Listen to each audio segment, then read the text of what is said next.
This is the Horse Radio Network. This is episode 167 of the Dressage Radio Show on the Horse Radio Network, brought to you by Equestrian Collections, Draper Therapies, Fleeceworks, and Kentucky Performance Products.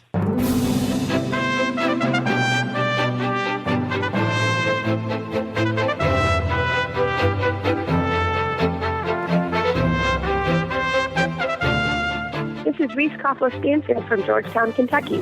And this is Glenn McGeek from Ocala, Florida, and you're listening to the Dressage Radio Show.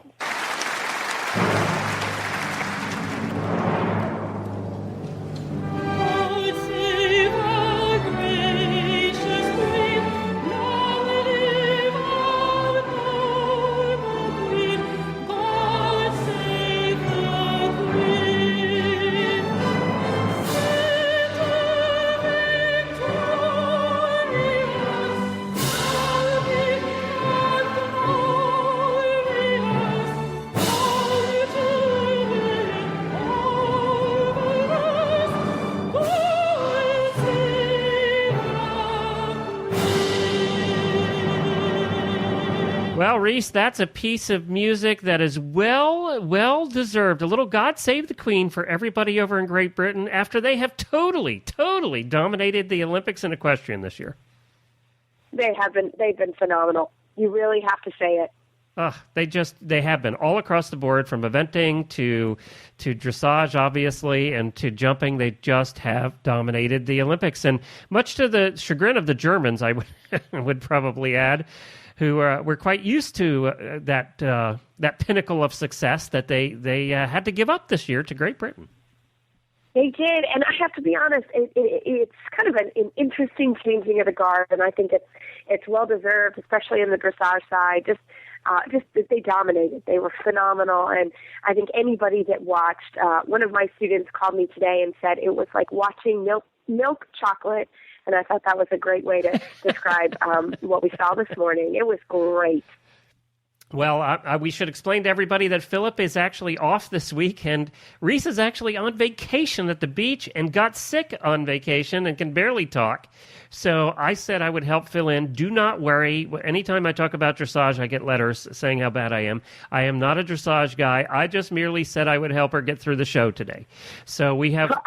Thank you. We have some experts coming on to actually talk and do a review of the Olympics. We have Kathy Connelly coming back, don't we? We do. She is our special correspondent for the Olympics, and we're so happy to have her. She did a wonderful job last week, and she will do an equally great job this week, kind of talking and wrapping up the whole Olympic, the whole scene. So we're really looking forward to that. Yeah, we'll talk with her in just a couple of minutes. And then also later in the show, we have a new segment that we're doing. Karen from Kentucky Performance Products has agreed to do some educational segments on supplements. You know, Reese, I venture to say, and I used to work for a couple of companies that sold a lot of supplements, and what we found is that people weren't always as educated as they should have been about what supplements they give their horses. A friend says, oh, this works for my horse, you should use it for yours.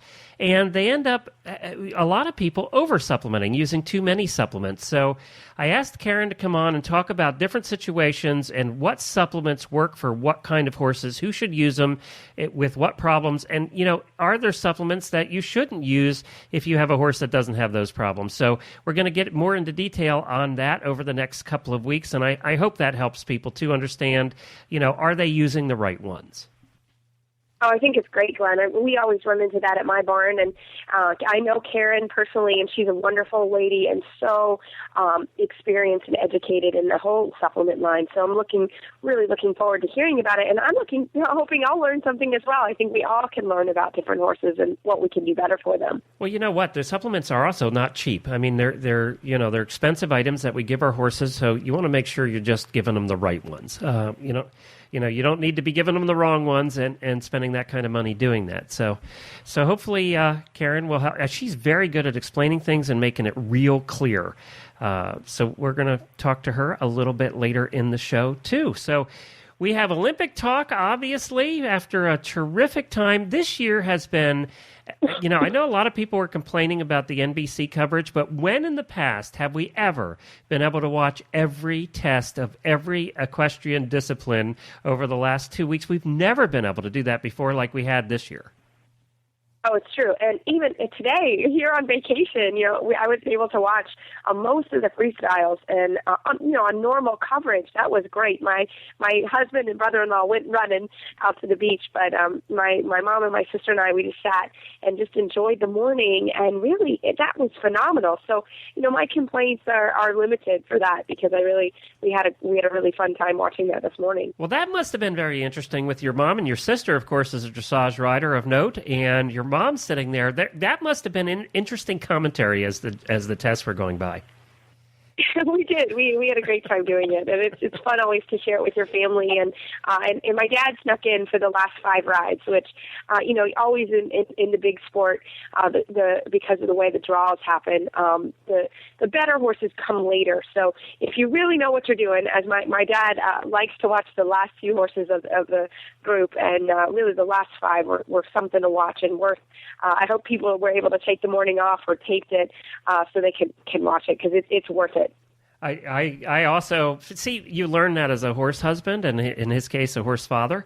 You learn that little trick. So I also watched the last 5 today. So yeah. I'm there with him. That's what we learn early on as horse husbands. Yes. Well, let's take a little break here before we get to real Olympic coverage with Kathy doing the review for us here today. Let's take a little break for Draper Therapies. I had a chance to catch up with Kat a little bit earlier in the day for Draper Therapies Product of the Week. Hi, Glenn here from the Horse Radio Network, and I'm with Kat from Draper Therapies with a product highlight of the week. What are we talking about this week, Kat? Well, this week we're talking about the Draper Therapies Anti-Sweat Sheet, and they are a really wonderful item that is for horses, and they're a very lightweight mesh material, and we found that they're great for all year-round use. And what they do is they're helping increase circulation to your horse's body and helping to regulate the body's temperature, but also to help, their muscles recover a lot better and just help maximize the benefits that you can get from using our products. We have them available in burgundy and navy trim, and they're available in all sizes. So any horse, they're available for them. And we also do custom sizes for horses that might be a little bit more of a Baroque breed. So we just have you contact us if you need something special, but we are always available to help. The products retail for $169.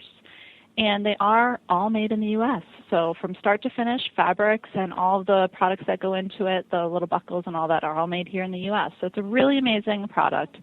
These anti-sweat sheets are actually used, too, if you have a really hot horse, let's say you're after an event or things like that, and you really need to cool them down quickly, you can immerse these in cool water and throw them over top of your horse. So it's not like adding a really cool bath or anything like ice on top of them, but it's just cooling them down enough to get, to where they're comfortable. And so that's another great feature of these sweat sheets. Well, that's terrific. And you can find them where? At drapertherapies.com. Very good. And I heard you have another event coming up as well. Yeah, absolutely. We are so looking forward to this. Next weekend, or I guess this upcoming weekend, which is August 18th and 19th, we are working with Hassler Dressage, and they're putting on an equine wellness symposium, and they're bringing vets and practitioners from all areas, and they're talking about everything to do with the horse. So everything from nutrition to lameness to alternative therapies to supplementation, pretty much everything. And it's a great, well-rounded event that's going to be taking place. Lunch is provided for anybody who is coming by for this event, and the hours are from 8 to 4 p.m., and you can come and go as you please. But, it's just going to be such an amazing amount of knowledge that you can learn in this event. And to boot, it's going to be at the Hassler's new facility, which is just amazing to begin with. So even if you go just to check it out, it's definitely worthwhile for you to come on by. Is there a website, do you know? Yeah. Yes, it's if you look at HasslerDressage.com, or if you go on DraperTherapies.com, you can find the information for the symposium. Very good. Thank you, Kat, for joining us this week. I'm pleased to welcome back our Special Olympic correspondent, Kathy Connelly. Kathy is on the High Performance Dressage Committee for the USCT and a well-renowned trainer and judge throughout the United States and the world. Kathy, welcome back to the Dressage Radio Show. Thank you, Reese, and thank you, Glenn. It's very nice to be back here after these exciting days with the Olympics that we all just watched. It was wonderful, wasn't it? It was unbelievable. It was historic. It was just incredible. And well, let's get right into it. I wanted to say before we go on, some of the things we talked about last week, we had a different outcome than we thought. So it's going to be interesting to see, Kathy, what your thoughts on the whole thing were. Yeah, well, we never know, right? It's a subjectively judged sport. It's two athletes, a human being and a horse, and all kinds of things can happen, and sometimes they do. And I think what we saw was tremendous sportsmanship by every country and every rider. I watched and saw, of course, every ride. And I was very impressed. There were so many noble moments in this Olympics. There's no wonder that the horse has taken such a noble place in history. And we could just see all the enthusiasm of those 23,000 spectators. And Great Britain, we know, had a phenomenal Olympics overall. But there was such good riding in our dressage sport. I was really proud to see that. And just always, I remember that each one of these people already made an Olympics. That's why they're there. So the placings, of course, are important to the people riding, but it's just an amazing honor to be there. Let's start with the team event with how Great Britain, Germany, and Netherlands. Let's start with the team event as we start with our discussion tonight. Okay, great.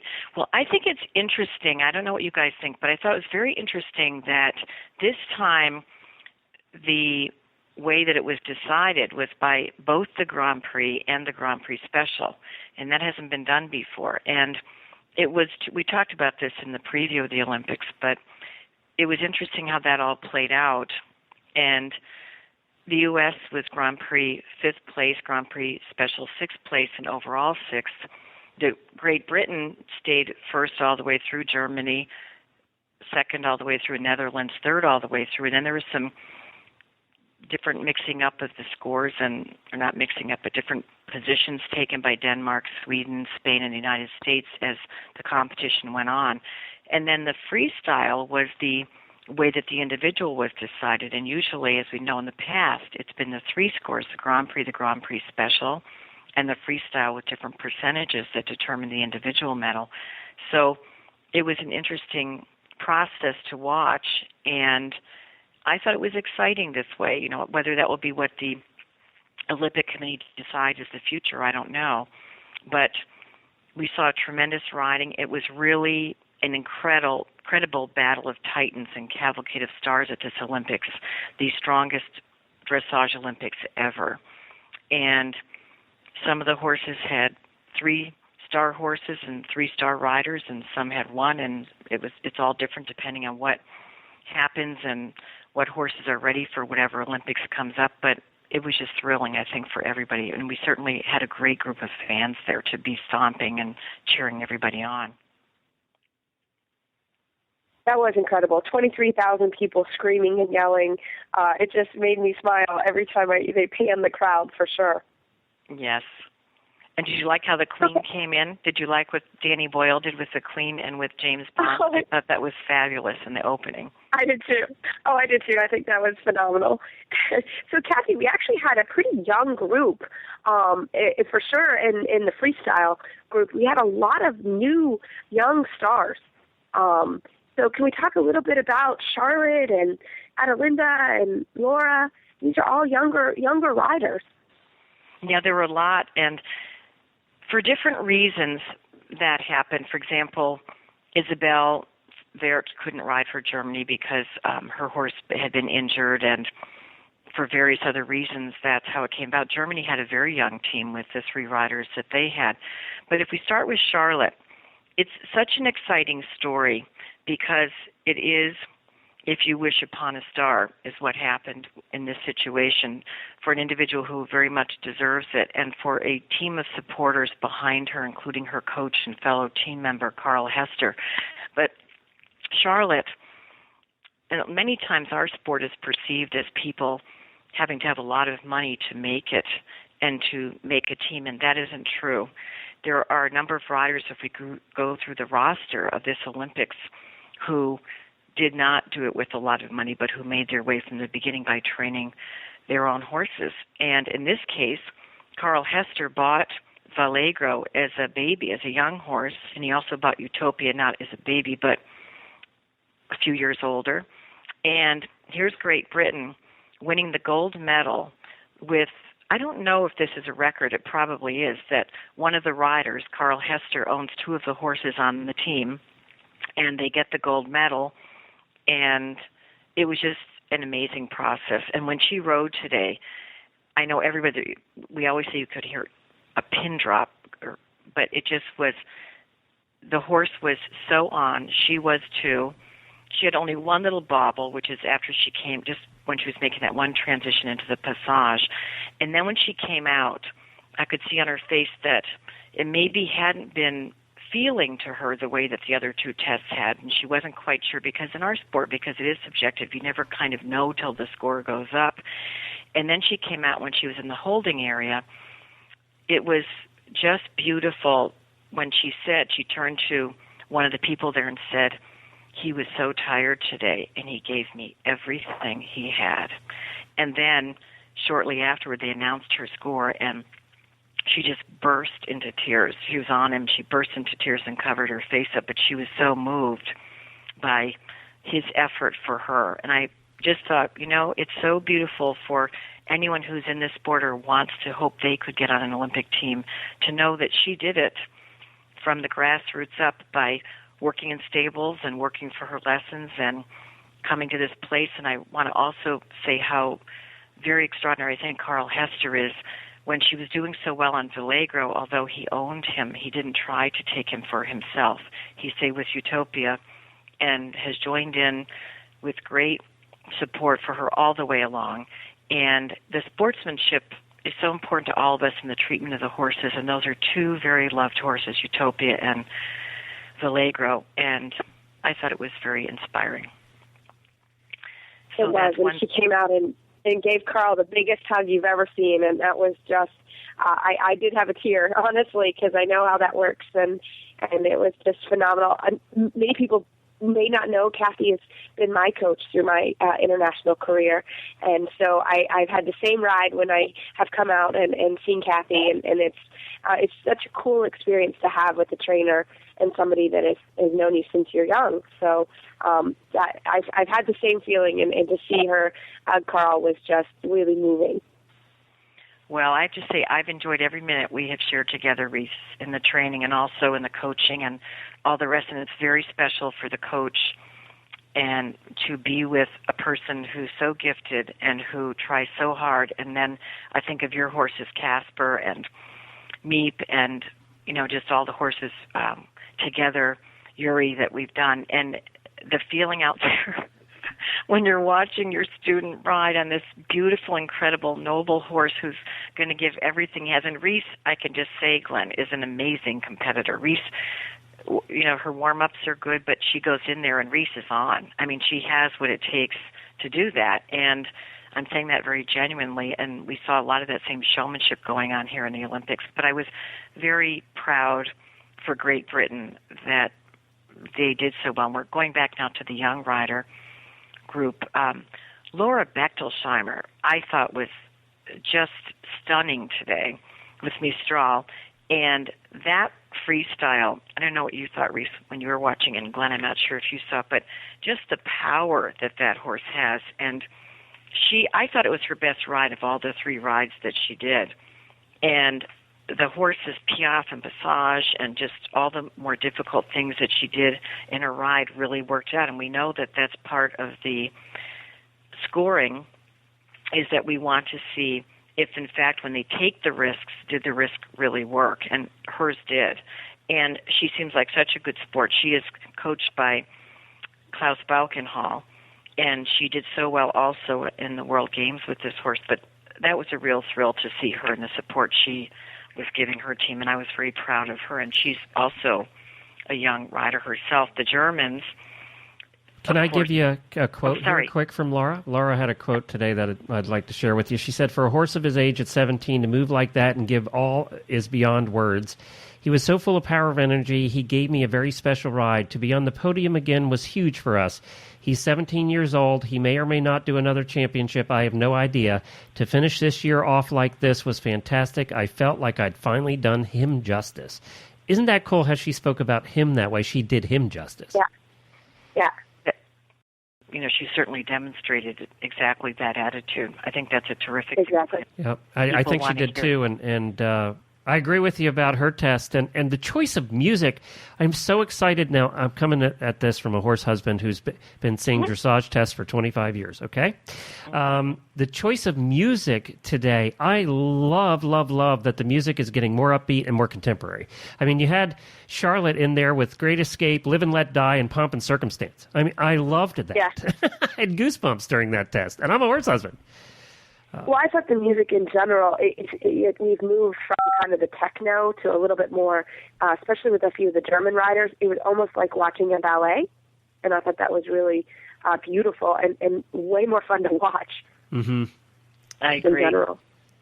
Well, before we go on, Kathy, let's take a quick break for a commercial, and we're going to be right back to continue talking about, we'll have to get into the discussion a little bit, too, about the U.S. team, which we haven't even mentioned here at this point. So, Great.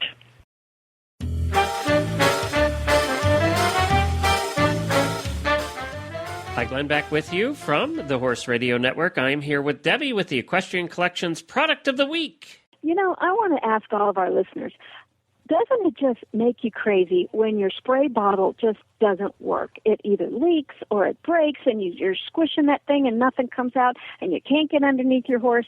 Well, I have the perfect product. It's the Connelly Just Anyway spray bottle nozzle. For less than $2.50, we send you this spray bottle nozzle. You can put it in any spray bottle, of the normal size that you use for your fly spray and stuff. And you can go underneath the horse. It works upside down. It works. And it doesn't leak? It doesn't leak, and it doesn't break. These things, I am always throwing them out and getting new ones in, and these are really, really good. We use them here, and we just think they're great. It's a 9-inch little hose there, but you can cut that off if you have a shorter bottle. So it works in several other types of bottles, and for $2.50, it would make the perfect little gift for somebody at your barn that's having a birthday. Or, for a stocking stuffer as the holidays approach. It's just, and they're in stock too, so get them while they're hot. Well, and it doesn't leak, right? It doesn't leak. Because that's the worst thing. You're in there spraying, you turn the bottle over to get the bottom of the horse, and it leaks all over your hands. And then you got to wash your hands. You got fly spray all over you. It's just, it's one of those things we all have to deal with as horse people that I didn't know there was a solution for. So now there's a solution for less than $2.50. You might as well buy 10 of them and replace all your bottles. Well, that's exactly right. And you can go on our website, www.equestriancollections.com, and just search for Just Anyway spray bottle, and it'll come right up for you. Terrific. EquestrianCollections.com. Thanks, Glenn.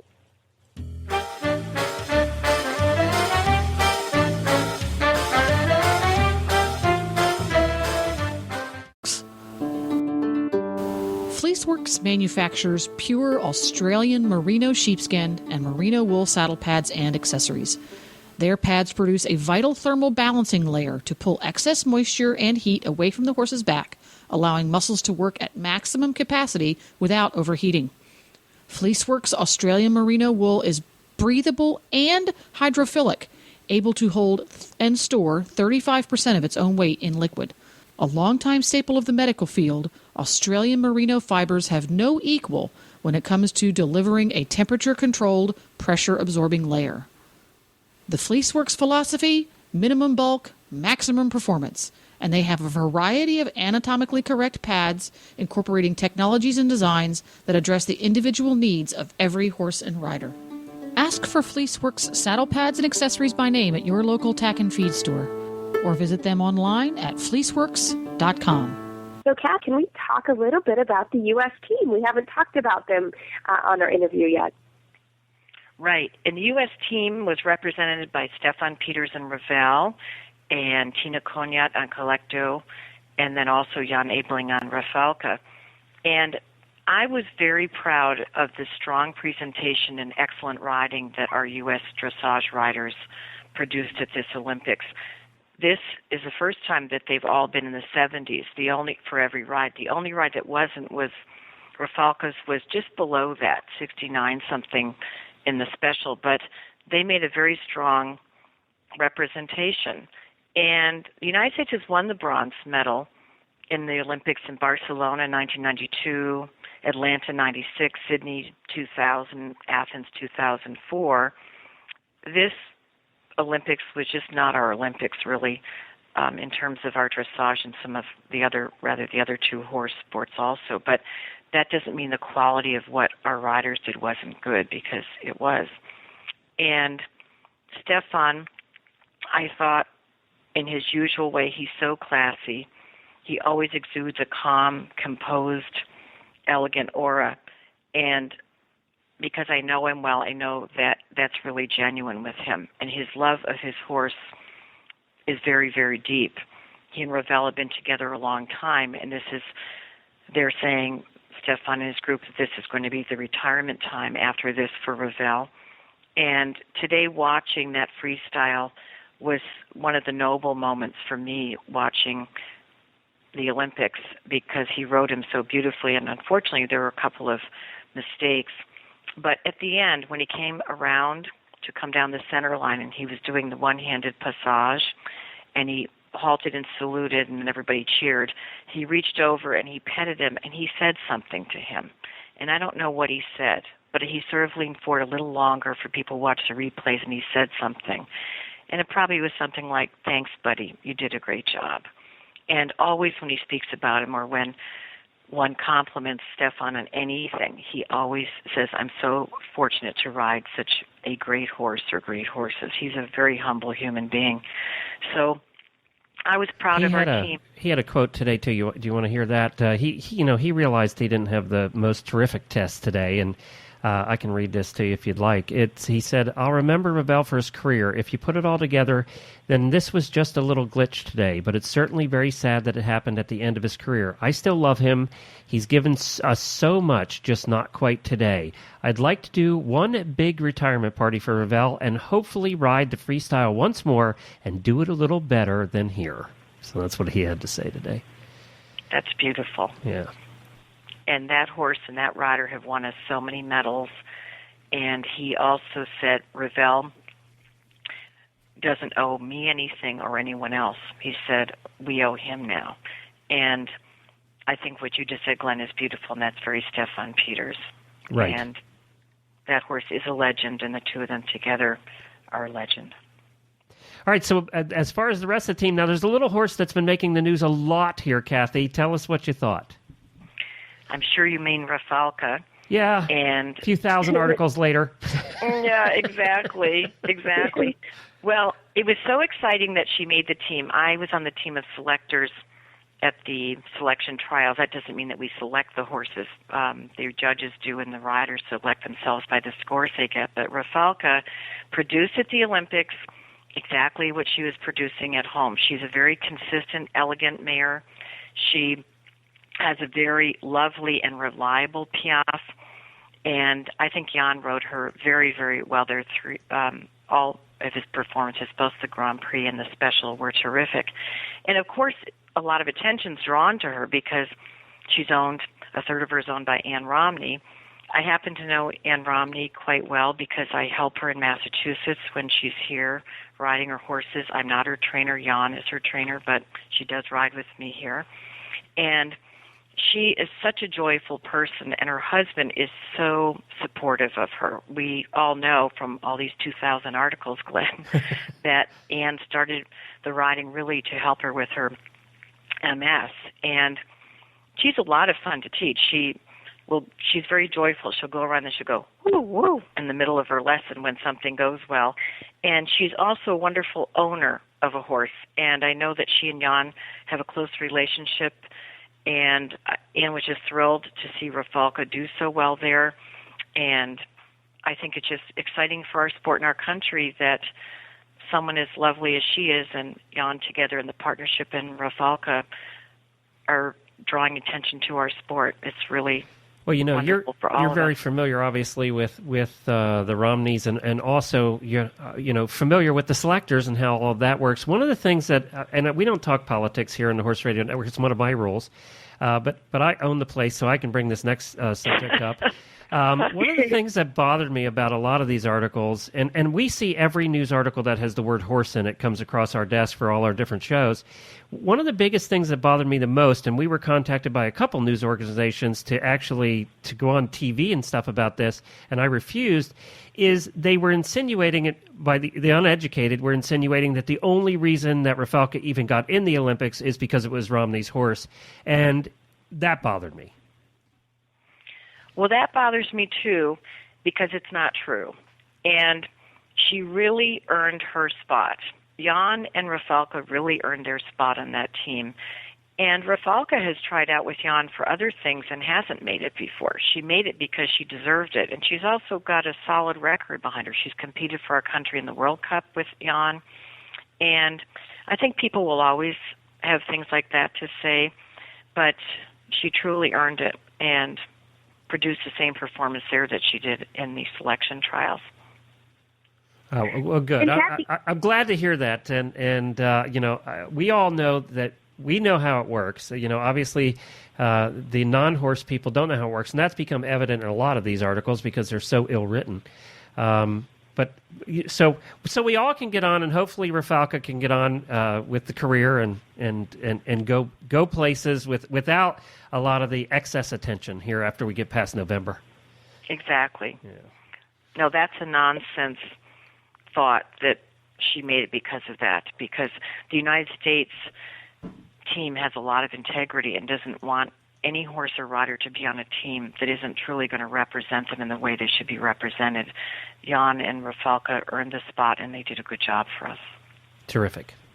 Reese? And Kathy, can you talk a little bit about Tina and her ride? Tina did a great job, and that stallion is special. He is a stallion, but he's got a beautiful attitude, and she was very elegant. Tina's a beautiful rider. Her family has a very interesting history of training all kinds of animals for the circus. Her father, Alex Cognac, was a very, very famous circus trainer who also knew Freddie Connelly in Switzerland, and Freddie Connelly was very instrumental in helping train Granat and Christine Stuckelberger, along with George Ball. So there's a history that goes on for years back with all of these different horses and riders. And Tina was very elegant. She's very composed. She's a very confident rider. And there were some mistakes in her tests, but overall she produced a very good piaffe. The passage needed a little bit more regularity in places, but the horse was very forward-going, very happy in what he was doing, and I thought they produced a good partnership. And we haven't talked much about the German team. We talked a little bit about the younger kind of generation coming up, but what do you think about the German team in their presentation? The German team was beautifully represented by Christina Spray and Desperados, and Helen Long-Hannenberg with Damon Hill, and Dorothy Schneider with Diva Royale. And their trainer is Johnny Hilberath, and he has done a very good job with the team. And they were three elegant, phenomenal riders. And I noticed today, which really touched me, when Helen came out of her freestyle with Damon Hill, which was a very balletic freestyle. He's such an elegant horse. And she did, for example, a brilliant extended trot to the halt. She came out and she got off, and she's a very down-to-earth person. And she personally had her groom hold him while she put his boots on his legs, so when he would get taken back to the stable, he wouldn't hurt himself.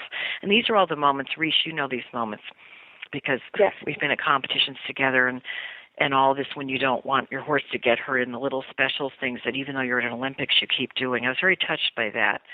And her score was fantastic today, and also terrific performance by Christina and Desperados. Lovely, very lively and fluid piaffe passage. Then she did the one-handed piaffe, And that horse is very gymnastic. I mean, what's exciting is these riders all have a great future, too. And then also Dorothy Schneider on Diva Royale. The horse is very athletic. She had a mistake in the ones, but all the rest, the Piaf Passage, et cetera, very leggy horse. They deserved their place, and they did a really beautiful job, and I think their coach should be very proud of them. Absolutely. And Diva Royale was a mare. She was one of the only mares in that top group. So I thought that was an interesting thing. Exactly, and the others are stallions. Yeah, mostly were stallions. So what did you think about the Dutch team? You spent a lot of time in Holland, back and forth. Kathy, what would you say about Ankie and Salinero? Well, I was blown away by Ankie and Salinero because, I mean, Ankie is the freestyle queen and has been the reigning freestyle queen for years. She's won more World Cups than anybody. And then here's our friend Salinero coming out at 18 years old to be the third horse on the Dutch team. And it was extraordinary. She began with a Passage Piaf Tour that was very well executed. And Salinero looked very fresh even after the 2 other days of competition. She did a left-hander pirouette, and then she went around the corner, double pirouette rather, then she went around the corner and counter-canter. She did that in both directions, which is not easy. It's very difficult. Every risk she took, she succeeded in producing the result to get a great score. It was absolutely lovely. And again, she brought him 82%. That's pretty amazing. So I was very impressed with that, and I could tell she was very pleased. The whole Dutch contingent was pleased. You know, when they show the box where the team stands, when their rider is in, everybody's hugging Chef and all of that. So that was exciting. And then, of course, Edward on Undercover, who he's only been on for 6 months. And I thought that this test that he did today was the most impressive of the 3 tests that he did. And he also did very difficult choreography. He had very good Piaf pirouettes. He went extended trot immediately to the walk. He did a hugely expressive extended canter with Undercover in every test he did, and today was most amazing. But I was very impressed, and his Piaf Passage was lovely. He's an amazing rider. When I watched the preparations with him and the real transitions everybody's talking about, that's Edward Gall. And then, of course, yeah, he truly is amazing. Don't you think? Yeah. Yeah, he really is. When you watch him and the amount of horses he's trained, and I think as a rider and trainer, you watch him and he just is able to produce, and kudos to him that he can ride a horse like that after 6 months is pretty incredible. It truly is, and he's had so many now that he does so well with. And Adelinda, who obviously ended up with a silver medal, and that's an older horse too, and it was a very dynamic Piaf Passage that horse has, and such a powerful extension. It reminds me of Rusty that Ulla Salzgeber has ridden in the past. And then she did extended canter to the center line, which is really a movement in the freestyle that years ago Isabelle Vert introduced into the freestyle when she was one of the young riders coming up. And then Adelinda went into a double canter pirouette. I thought it was the best self-carriage that Parzival had over the 3 days that he competed. And then she was just brilliant at the end. So the score of 88 plus that she had in the freestyle was, I thought, very well deserved. She actually, Stephen Clark, who is the president of the ground jury, said that the 2 tests were very close. As a quote from him, he said, "The impression we had was that Adelinda had huge power and expression, but for us there needed to be a little bit more lightness and self-carriage." So that goes along with what you just said. Yeah, and that's true. I mean, if we speak about specifics, when we think of horses, when we watch the ride today with Vallegro and Charlotte, the horse, as we know, horses show their tension in the back pole and or jaw, and Vallegro, in all instances, is just so through and so relaxed and so dynamic. And Parzival is a very powerful, huge mover, but he has been criticized in the past, or if there's something that could be a little better, there could be more relaxation in his jaw, and I think that she has improved that a lot with him over time. But I think when we look for harmony, etc., Allegro had it today. It was his day. It really was. When you watched it, and you watched, if you were able to watch all the last group, they were, just phenomenal. But when you watched Allegro go, it was his day and her arena. And, when you can see that with a pair, it's incredible. Before we get off Salerno, I just wanted to, and the Dutch team, I just wanted to mention, too, that we didn't mention here that was his last competition ever as well. So that was the end of a career, and of course, won gold medals at the last 2 Olympic Games, was coming in here as the reigning gold medalist. Exactly, and also, Glenn, I think that's so significant. And also, she came into this Olympics as the number 1 world ranking rider, and produced such brilliant performances and consistent, along with brilliant, which is hard to put together, to end up silver medal that way. With a horse that age that she's had, again, a legendary career with, was really quite inspiring to watch. Yeah. So, Kathy, some final thoughts on the overall? Well, I thought something that was really special, Glenn and Reese, was Jenny Lawson-Clark, who has been a very wonderful rider for Great Britain in the past on Dutch Gold and other horses that she actually bred herself, was in the steward's box when the riders would come out. And it wasn't just today for the freestyle. She was there the other days. And each time she asked each rider as they came out if they'd had a good ride. And it was just lovely to see her there and be part of the Olympics in that way. And I also noticed, I was just noting who was wearing helmets in this Olympics instead of top hats. And, of course, couple of the Spanish did, and then Ashley Holzer and Jackie Brooks from Canada did. Adrian Lyle did from the United States as the individual rider. And then, of course, our gold medalist, Charlotte Desjardins, wore hers. And it was a beautiful thing to see that this is important to people in this level also. And I think we're going to be seeing a lot more of helmets in the future, and it's going to become a growing trend that people will wear them for safety. And I must say that I thought that the most beautiful one was Charlotte's, and I thought it not only fit her well, but the strap fit her well. And I think some of the reasons some of the riders don't wear them is because the straps are a little bit cumbersome, but people are liking the look because the helmet designers are coming up with super designs. But I was pleased to see that a number of the riders chose to wear them. And, of course, at the Horse Radio Network, we're big believers in helmets and have been to all the helmet symposiums and things like that. And her helmet was a Charles Owen, and they're friends of the Horse Radio Network as well, and I got to say, it was absolutely beautiful. It matched her coat perfectly. It worked. I thought, and again, this is a novice watching this, I thought I liked it better than a lot of the top hats because it was such a sleek look. I agree. Yeah. I feel the same way. I do too. Yeah, and for a younger rider, it really worked. For her being such a younger rider, I will hope that she starts setting a trend here with some of the younger riders out there, that they then feel more comfortable to do it. And it just goes to prove you don't have to be wearing a top hat to win gold. That's the other thing it goes to prove. Yeah. No, exactly. No, that was great. Yeah. So more power to her. Good job all the way around. So, Kathy, where can people find out more about you? Well, I have a website, which will be coming up soon. It's being redesigned. It's Kathy Connelly Dressage. And I have a second website, Connelly Hofs Dressage, horses, because I find horses for people in Europe. And I'm also on Facebook. So that's the way to find me. And that's Connelly. 2 N's, 2 L's, right? That's right, Glenn. Okay. Very good. Well, thank you, Kathy. We really appreciate you being here with us today. Thank you. It was a pleasure. Thank you, Kathy. Thanks for inviting me. Bye, you guys. Well, now it's kind of what comes next in the dressage calendar. We start into the fall competition season, don't we?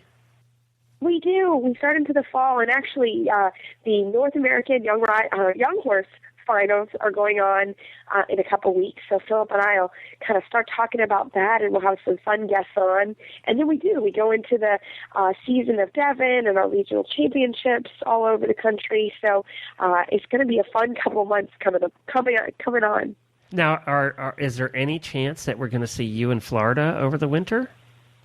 I think that's the rumors. I'm going to be able to go to Florida for January and February. So we're just working it through. And we could do a show on how to get Florida organized, because it is a little bit like herding cats, actually. It's funny. We're doing our down payments now for Florida season. So it's always hard to do that when it's 100 degrees and you're talking about winter. But so far we have 7 horses coming down. But Glenn, I'm going to have to find some time to meet you in Disneyland for sure. Oh yes, we're definitely going to have to do that. We have our season passes. We're ready. We'll meet you anytime. I know, it's going to be great fun. That'll be so much fun. Yeah, that'll be great. I know. And Travis we'll have to do that on the weekend he's down, so that we can all meet up there. That'll be a blast. And you know what? It's going to be after Food and Wine at Epcot Food and Wine Festival, because that's always fun. You drink and eat your way around. So, see, but we're going to have to. We see a road trip in our future down to see you, West Palm Beach too. I mean, Ocala gets a little bit chillier than West Palm Beach that time of year. We're going to have to come down and see you. Well, I would love it. And anybody that's down and wants to talk about the show or hear about our plans, please send us an email, and we would love that. And you can find our show notes and links to today's guests on our website at dressageradio.com. You can like us on Facebook and just search for the Dressage Radio Show. Follow us on Twitter at Horse Radio. And my website is maplecrestfarmky.com, and my email is reese@horseradionetwork.com. Well, thank you, everybody, and I apologize for being on the Dressage Show and for anything I screwed up. If you would like to hear some of the shows I do where we don't talk about things like dressage and cover the little bit lighter side of the horse world, you can find us at Horses in the Morning. And also I do a show called Stable Scoop. The first show on the Horse Radio Network was the Stable Scoop Radio Show. We're 3.5 years, almost 4 years into that. So you can find all of the shows on the Horse Radio Network at horseradionetwork.com. Join Jamie and I in Horses in the Morning. It's a lot of fun. When I come down to West Palm Beach to see you, you're going to have to co-host with me somewhere. We'll have to do the show live from West Palm Beach, Horses in the Morning. Oh, I think it'll be great, and I love it. And Glenn, anytime you want to come on the Dressage Radio Show, I love it every time, and you do a great job. So thanks for coming on while Philip was at a horse show and working with me while I've been on the holiday with my family. And I'm really glad my 2-year-old nephew didn't come running into the room. I'm not making any promises for the next 2 minutes, but Connor's been having a great time running up and down the hallway. So I apologize to anyone. You take care of yourself down there on vacation. A heck of a time to get a cold is when you're on vacation, but I know this one's been going around. I had it too. You take care. Go out, lay on the beach, and bake it out. No doubt. We're trying. Well, everybody, keep your heels down and your shoulders back, and we'll talk to you next week.